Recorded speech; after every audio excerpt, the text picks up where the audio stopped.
Dry and fresh all day.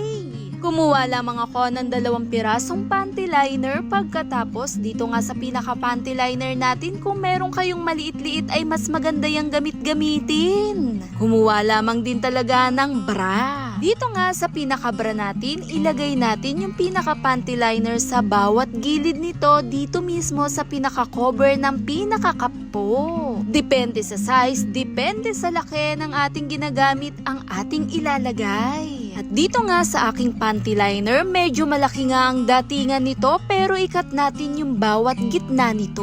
Sundan lamang step by step sa aking gagawin, abay iwas pawis, madalas din talagang nandyan na rin at hindi maiiwasan. Dahil sa dami ng ating ginagawa, kadalasan pinapawis-pawis ang bawat gilid ng ating balat, lalong-lalo na sa parting dyan. At alam nyo na rin naman yan kung ano na rin talagang ibig kong sabihin. Dahil sa dami ng ating kilos o gawa, madalas pinapawisan, hindi rin naman maiiwasan. Pero dito sa simpleng ating gagawin, makakatulong na rin siya para sipsipin na rin ang pawis. At magagamit na rin to pang buong araw na rin. Kung hilig na hilig mo mag-exercise at pinaka-athletic na rin, abay bagay ito para sa inyo.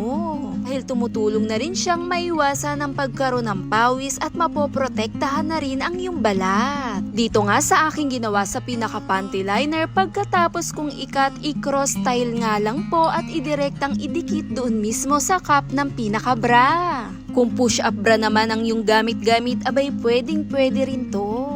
Dahil kahit anong size man ng ating bra dito sa panty liner, makakatulong, lakas dala din talaga at may iwasan ang pagkaroon ng pawis. At ramdam mo rin talaga ang buong araw mong hindi na rin basta-basta papawisan pa. Dahil sa simpleng idea na ito, makakatulong na rin siya para maiwasan ang pagkaroon ng pawis, lalo na rin sa parting dyan. Komportabling suotin kahit pa pang araw-araw. Hit thumbs up if you like this video.